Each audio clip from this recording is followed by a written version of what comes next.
Mesdames et messieurs, nous allons débuter un nouveau spectacle de la foi. Je vous salue tous en paix. Je suis David Soares, je travaille dans l'équipe de foi. Notre objectif ici est d'apporter ce que Dieu a révélé à chaque être humain. Quelle est l'intention de Dieu pour les personnes? Il y a un objectif pour nous tous qui sommes ici. En vérité, certaines personnes croient que nous sommes des fruits de vie avec des morts et des renaissances. Ce n'est pas ce que la parole de Dieu nous dit. Elle dit qu'à l'homme, il est ordonné de mourir une seule fois.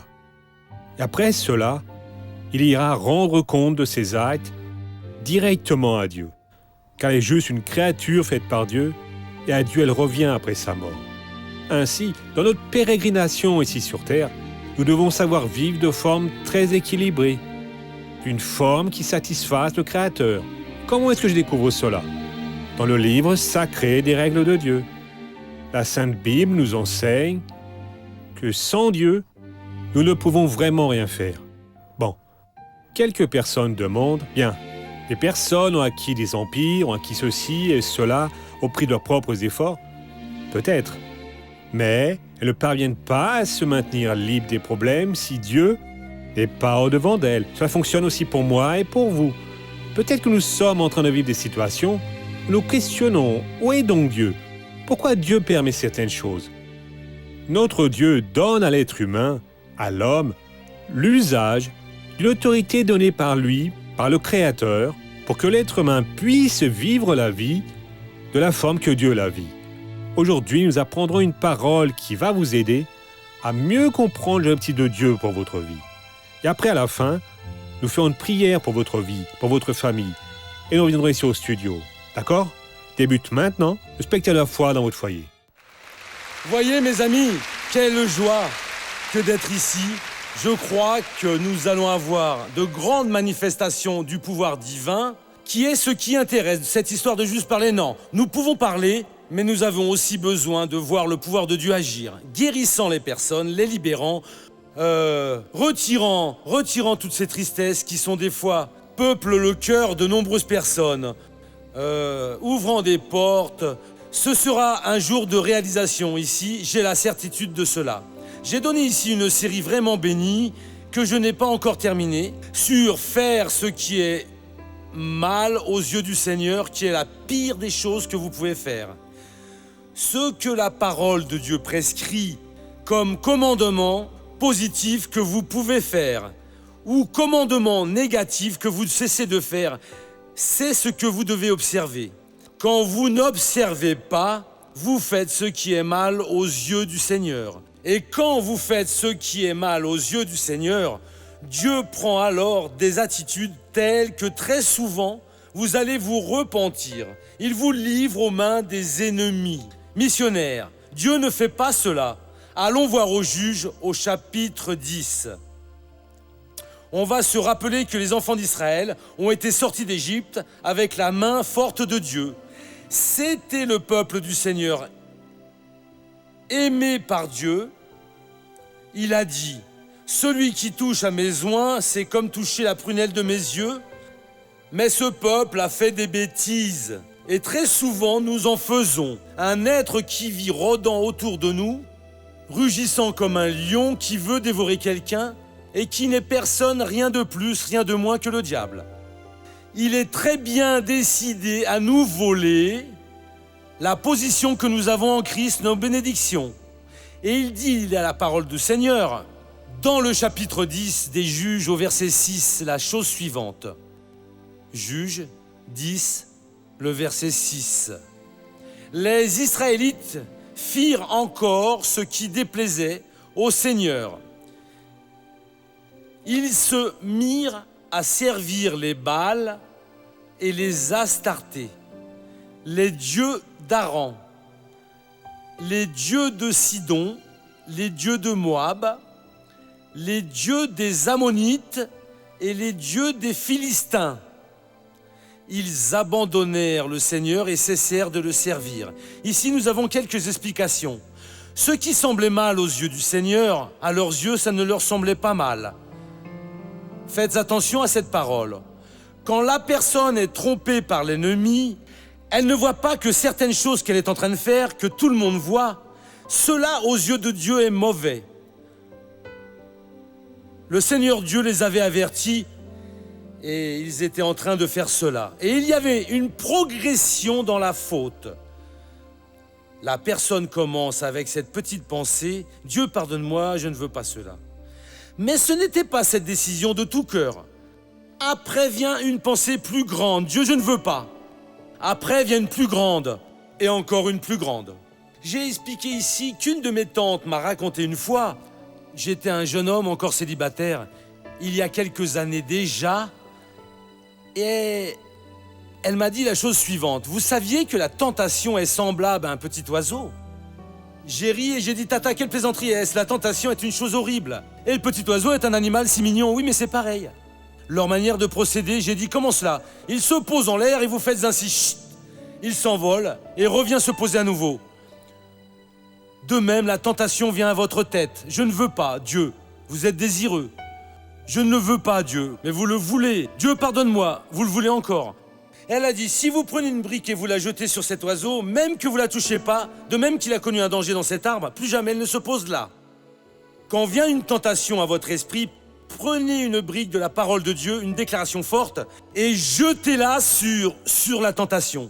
Elle va s'en aller et ne plus revenir. Vient cette véritable décision. Nous avons déjà étudié d'autres cas ici. Ils servaient un petit peu ici, ils étaient encore prostitués. Qu'est-ce qu'ils ont fait? Ils se sont mis à servir les Baals, à Astarté, au dieu au pluriel de la Syrie, au dieu de Sidon, là-bas du Liban, au dieu de Moab, actuelle Jordanie, au dieu des enfants d'Ammon, actuelle Jordanie, et au dieu des Philistins. Et ils ont quitté le Seigneur. Et il a dit ainsi, ils n'ont pas servi. Ils ont servi tous ceux qui ne valaient rien, mais sans servir Dieu. Attention, car ce démon continue de tenter les enfants de Dieu de nos jours. Et il ne cesse de servir qui ils doivent servir, qui est obéir à la parole de Dieu, respecter ce qui est écrit et commence à servir ces choses-là. Ils servent la peur. Aux missionnaires, oui, il y a des gens qui font de la peur à un Dieu. Ils ne vont pas dans la rue parce qu'ils ont peur de la pluie, ils ont peur de trouver un emploi, ils ont peur de ceci, ils ont peur de cela. Et il y a des chrétiens comme cela. L'appât du gain, l'orgueil, la vanité. Et viennent alors ces terribles péchés de la chair dont je ne vais même pas en parler. Il y a des chrétiens tant imprégnés de cela qui semblent même qu'ils sont enflés par tant de choses qui sont au fond d'eux. Et en vérité, ils servent toutes ces choses-là. Le résultat, ils vont être livrés. Et alors, qu'est-ce qui leur est arrivé? Le verset 7. Le Seigneur se mit en colère contre Israël. Et il les vendit aux Philistins et aux Ammonites. Mon frère, cela se produit aujourd'hui. Il y a un moment où Dieu vend, et quand vous vendez, vous allez livrer. Vous recevez ce qui est à vous, et vous ne vous plaignez plus. Si vous me prêtez votre voiture, vous la voulez en retour. Si vous me vendez votre voiture, non, je l'ai vendue au missionnaire, c'est à lui. Ah, le missionnaire a coupé sa voiture en 2 morceaux. C'est son problème, la voiture est à lui. Le missionnaire a fait, c'est son problème. Elle n'est pas prêtée. Dieu n'a pas prêté, Dieu a vendu, a livré. Mon frère, ne laissez pas cela arriver. Il y a des chrétiens livrés aux mains de tout un tas de ces dieux, entre guillemets, qui sont des démons. Ce sont des torturateurs qui mettent la pression sur la tête de la personne et elle devient comme folle, qui fait leur santé aller en enfer, qui fait leur mariage se terminer. Des choses terribles sont en train d'arriver. Et le verset 8 à présent, cette année-là, ils n'ont pas perdu de temps.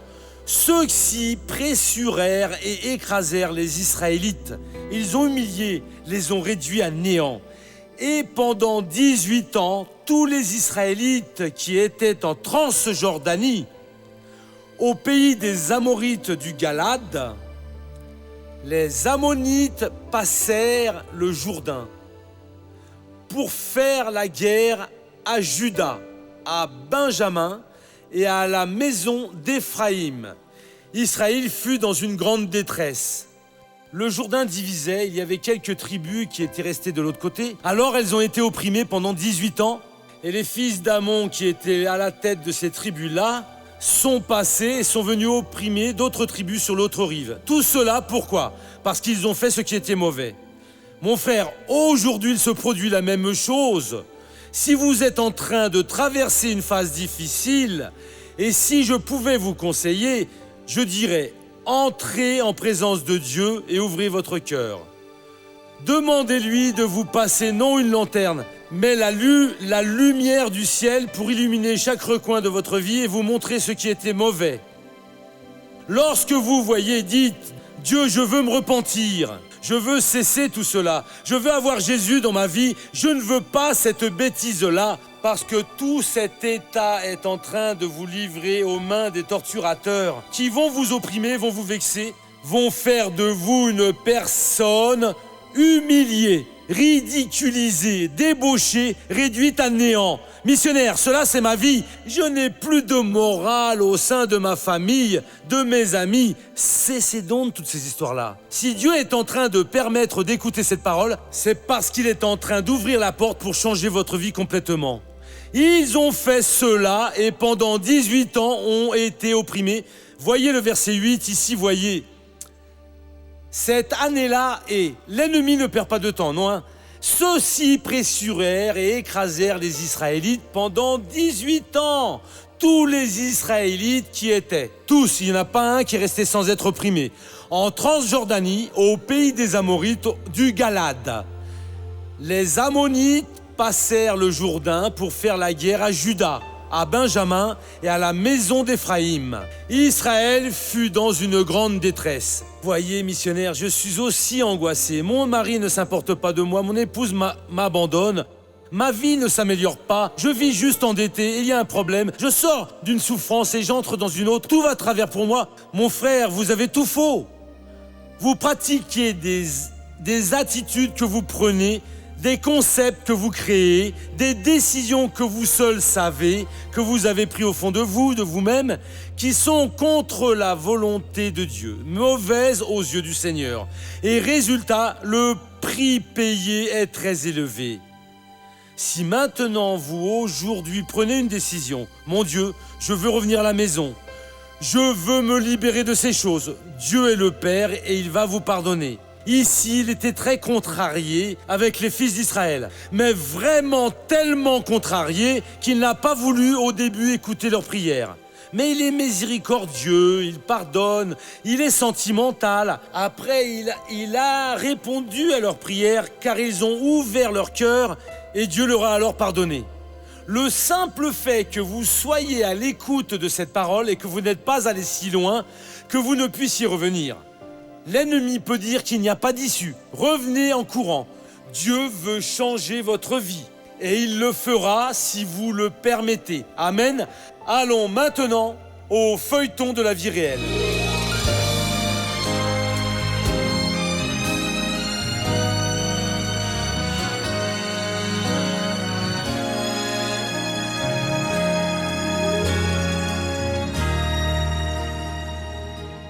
En novembre de 2008, Jacqueline commence à sentir de fortes douleurs à l'estomac. Jusqu'à l'eau que je buvais ou pour toute chose que je prenais, cela me faisait mal. Près de 10 jours sont passés et je ne pouvais rien manger, rien. Parce que tout était déjà un motif pour que je vomisse et sente des fortes douleurs. Je suis allée voir divers médecins et vous voyez, les uns disaient que j'étais enceinte. D'autres disaient que ça pouvait être une gastrite. Elle a perdu 10 kilos, elle était très affaiblie, il n'y avait pas de vêtements qui lui aillent bien. Elle ne parvenait pas encore à manger parce qu'elle sentait beaucoup de nausées. Elle pleurait toujours de douleur et elle s'allongeait toujours dans un coin. Elle rentrait à la maison, elle n'avait pas envie de manger, elle n'avait pas envie de se maquiller, elle restait comme négligée. Après plusieurs examens, les médecins diagnostiquent une tumeur dans l'intestin de Jacqueline. Ça a été un désespoir pour nous. Ma fille va durer 2 ou 3 mois. Parce que la tumeur a tout envahi. J'ai commencé à faire une dépression. Les médecins me disaient que j'allais mourir. Je n'avais plus de volonté de rien. Je n'avais pas la volonté de vivre. Je n'avais pas la volonté de sortir ni de voir mes enfants. J'avais une mauvaise sensation telle que je ne voulais pas les voir. Cela a déprimé tout le monde, oui, parce que ça a été une chose vraiment triste. Une personne qui était toujours joyeuse, toujours agitée, toujours bien présentée parce qu'elle était très vaniteuse. Elle allait à l'église et au lieu qu'elle reste assise sur le culte, elle restait allongée sur les bancs. Alors, un jour, je suis allée au culte. Et le pasteur a prêché la parole qui dit que Jésus avait déjà emporté toutes nos infirmités. Puis quand a terminé le culte, je suis rentrée avec cela en tête. J'allais à l'église ici Sapukaya, à Portalegre, dans la campagne de 70 pasteurs. J'y allais. Et nous y allions aussi. Nous essayons de lui dire ainsi, tu ne vas pas mourir, ma fille. Dieu est le meilleur, Dieu est bon, et il va te conduire à la maison. Dieu va te guérir. Et le pasteur a prêché la parole qui dit que Jésus avait déjà emporté toutes nos infirmités. Puis quand a terminé le culte, je suis rentrée avec cela en tête. Si Jésus a emporté, pourquoi est-ce que je souffre? C'est alors que j'ai commencé à avoir à nouveau du courage. J'ai commencé à me préparer à vouloir voir mes enfants, de rester près d'eux. Après 1 mois, Jacqueline retourne chez le médecin. Les résultats des nouveaux examens prouvent la guérison. Quand le médecin lui a dit ainsi, voyez, tu es sauvée, tu peux t'en aller parce que je ne sais pas ce qui a pu t'arriver. Mais ce n'est pas une tumeur. Ce n'est pas un cancer que tu as. Alors il a dit, je ne sais pas ce qui s'est passé. C'est juste par Dieu vraiment que cette jeune est encore ici. Grâce à Dieu que ce n'était pas ce que le médecin avait dit au début. Mais nous avons vraiment beaucoup souffert. La seule chose que le médecin disait, que c'était un cancer qu'elle avait.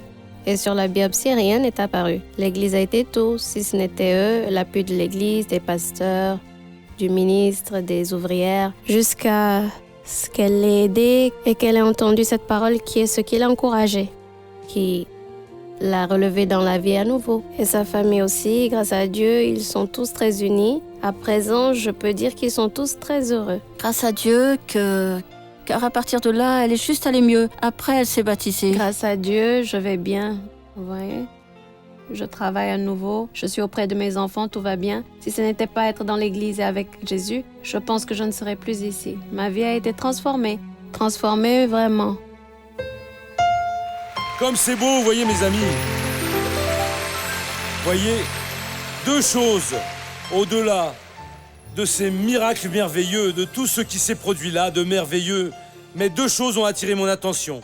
En premier, c'est la parole que le pasteur a donnée, dont elle a dit « Elle n'est pas sortie de ma tête ». C'est la conclusion correcte. Si Jésus a emporté, pourquoi est-ce que je dois souffrir? Cela, c'est ce que vous devez faire. À la seconde, c'est la sœur qui a déclaré maintenant à la fin. Elle s'est relevée pour la vie à nouveau. La foi que Dieu vous donne, c'est pour vous relever.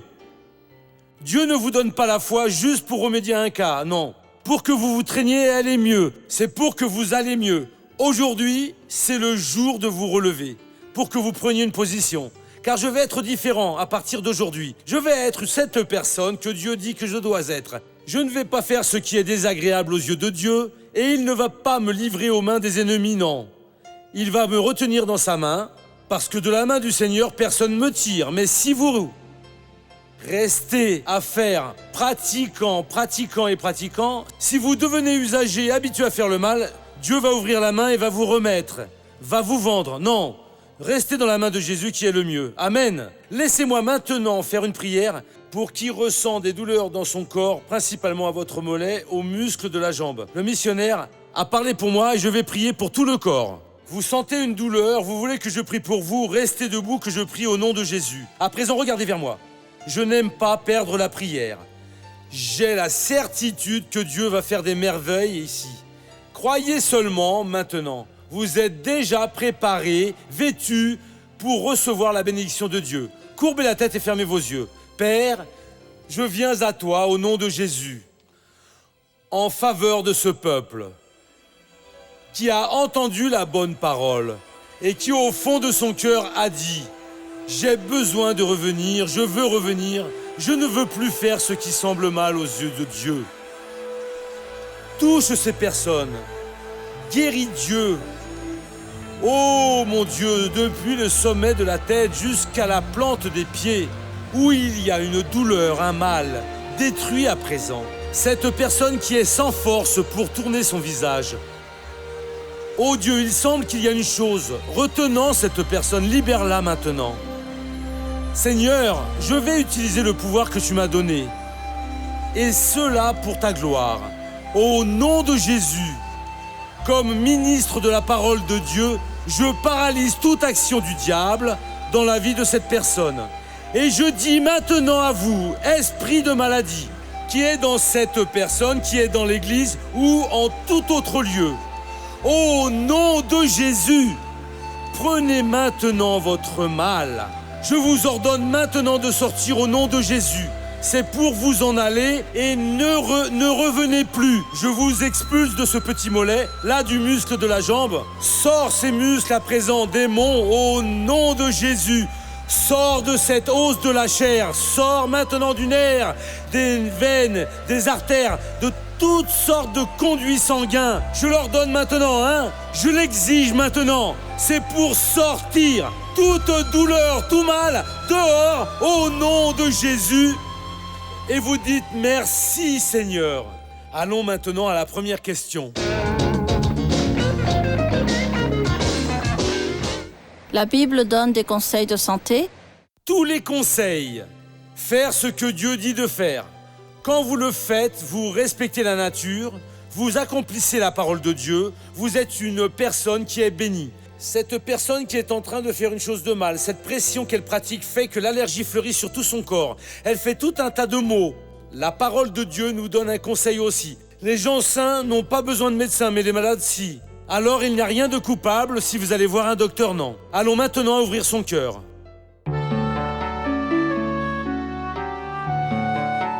Moi et ma famille, nous sommes victimes de travaux de sorcellerie. Une de nos connaissances a lancé une parole de malédiction sur ma maison. Et depuis ce jour-là, nous n'arrivons pas à avoir la paix. Dans notre foyer, il y a des disputes constantes et une nervosité hors du commun. Je ressens toujours beaucoup de rage, une dépression profonde et des fois, j'ai envie de mourir. Je ne supporte plus cette vie et je me sens faible pour lutter contre tous ces problèmes. Qu'est-ce que je dois faire, missionnaire ? S'il vous plaît, aidez-nous. Voyez, vous ne devez pas être une personne convertie et pratiquante de la parole. Vous avez besoin d'accepter Jésus et prendre possession. Jean 8, 36. Si donc le Fils... Jean 8, 36. Si donc le Fils vous rend libre, vous serez réellement libre. Ah, missionnaire, mais je suis déjà converti. Ou vous êtes passé par une religion évangélique qui ne vaut rien, il faut passer à Jésus, passer par la nouvelle naissance. À présent, au nombre 23, 23, ici. Ici, pour qui est déjà de Dieu, c'est très clair ici. Il n'y a pas de divination en Jacob, ni de magie en Israël. En son temps, il sera dit à Jacob et à Israël quelle est l'action de Dieu. Nous sommes immunisés, vous comprenez ? Au contraire, il est en train de dire que la bénédiction est en train d'arriver et le diable est en train de courir. Et lui aussi va se convertir. Au nom de Jésus. Amen, mes amis. Laissez-moi prier pour qui maintenant est à la maison. Père, je prie pour ces personnes qui ont besoin d'un miracle, d'une libération, qui ont besoin, oh Dieu, de solutions. Un problème sérieux, Père. Pas juste de santé physique, mais de santé émotionnelle, mentale, conjugale, financière. Oh mon Dieu, touche ces personnes. Je vais utiliser l'autorité que le Seigneur m'a donnée. Au nom de Jésus, tout mal qui est dans cette personne, je l'exige dehors, ne reviens plus. Au nom du Christ. Bon, nous sommes de retour ici au studio. J'ai la certitude que cette parole est déjà venue vous donner la paix. J'ai aussi la certitude que Dieu est en train de travailler dans les cœurs, peut-être dans le vôtre, pour un objectif. Quel objectif est-ce ? Les personnes qui sentent le désir de voir cette émission prolongée. Mais pour cela, il faut que les amis et les amies entrent en accord avec nous, nous appuyant financièrement. Voyez, ce que vous pouvez faire pour des millions de personnes, nous sommes en train de le faire. Apportons le pain quotidien, le pain de vie. Prions pour elles et Dieu les a bénies. Peut-être que votre vie est aussi bénie à cause de cela. Je vous demande, qu'est-ce que vous pouvez faire pour l'œuvre de Dieu ? Vous avez senti le désir, Dieu a travaillé dans votre cœur. Si Dieu a donc travaillé, je veux maintenant vous inviter à faire une offre d'offrande, à être un parrain de cette œuvre de Dieu. Et comment l'on fait ? Si vous sentez ce désir, vous allez maintenant prendre ce téléphone qui apparaît sur votre téléviseur et entrer en contact avec nous et vous dites, voyez, je veux devenir un parrain du spectacle de la foi. Et alors vous aurez toutes les informations. J'ai la certitude que Dieu viendra vous bénir. D'accord ? De plus, que Dieu vous bénisse et vous garde, qu'il fasse briller son visage sur votre vie. Au nom de Christ, à bientôt.